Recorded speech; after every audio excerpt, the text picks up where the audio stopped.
Bismillahir Rahmanir Rahim. This is my message for all Jews and especially for Israeli Jewish rabbis who have given a verdict to Netanyahu to bomb a Shifa hospital in Palestine, Gaza.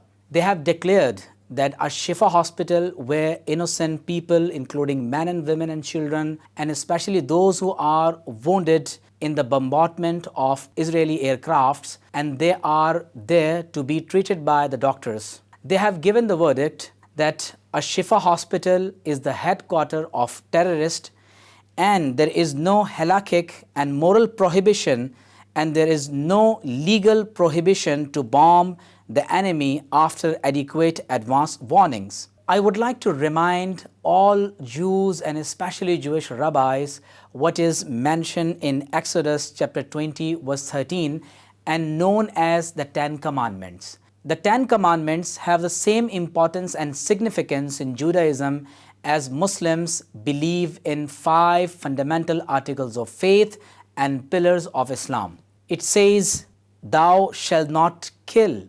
It means Almighty God addressed the Jews and ordered them not to kill anyone, and this is one of the commandment mentioned in Torah as the 10 Commandments, which was revealed unto Prophet Moses alayhi salam as the word of God.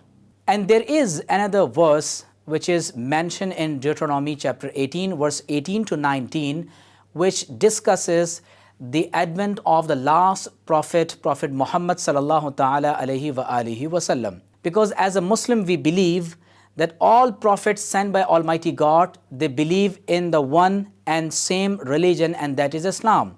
And whatever was preached, taught and conveyed by all prophets sent by Almighty God, that was Islam, but the message was culminated and finalized by the last messenger, Prophet Muhammad sallallahu ta'ala alayhi wa alihi wasallam. So if you go through Deuteronomy chapter 18 verse 18 to 19, Prophet Muhammad sallallahu ta'ala alayhi wa alihi wasallam was prophesied in these verses. It says that Almighty God made a covenant with Sayyidina Musa alayhi salam and said, "I will raise up from them a prophet like you from among their brothers."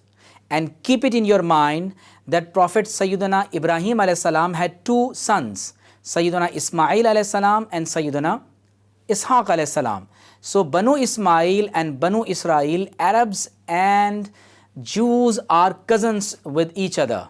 It says, "And I will put my words in his mouth, and he shall speak to them all that I command him, and whoever will not listen to my words, that he shall speak in my name, I myself will require it of him." It means all Jews have been waiting for the last prophet who was prophesied by Sayyidina Musa alayhi salam in Deuteronomy chapter 18 verse 18 to 19.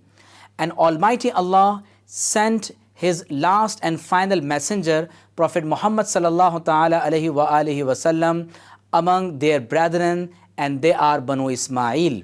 So I invite all Jews living in any corner of the world who have been scattered in different far-flung countries of the world to come towards the last message which was propagated by the final messenger, Prophet Muhammad sallallahu ta'ala alayhi wa alihi wasallam. And the verdict you have given to bomb a Shifa hospital, and according to the recent news, the Jewish and Israeli forces have raided second time a Shifa hospital today. So you must remember the 10 Commandments which were given to you by Prophet Moses alayhi salam, and in verse 13, the most important commandment is that thou shalt not kill. So if you are not allowed by Almighty God, as it has been enjoined upon you not to kill any innocent person, how can you give this verdict to Netanyahu that you are allowed and there is no prohibition according to the Jewish law to bomb a Shifa hospital and kill all those innocent children, men and women? Stop killing the children. Because of your religious verdict, Gaza has become a graveyard for children. Stop killing kids in Gaza. Ceasefire in Palestine, and it is against international humanitarian law, and it is against the Torah the Old Testament and the book which was revealed unto Prophet Moses alayhi salam to kill the civilians and innocent people, and it is also against the 10 commandments which is believed to be the word of God by you. May Allah the Almighty open our chest for the nur of Iman. Wassalamu alaikum wa rahmatullahi wa barakatuh.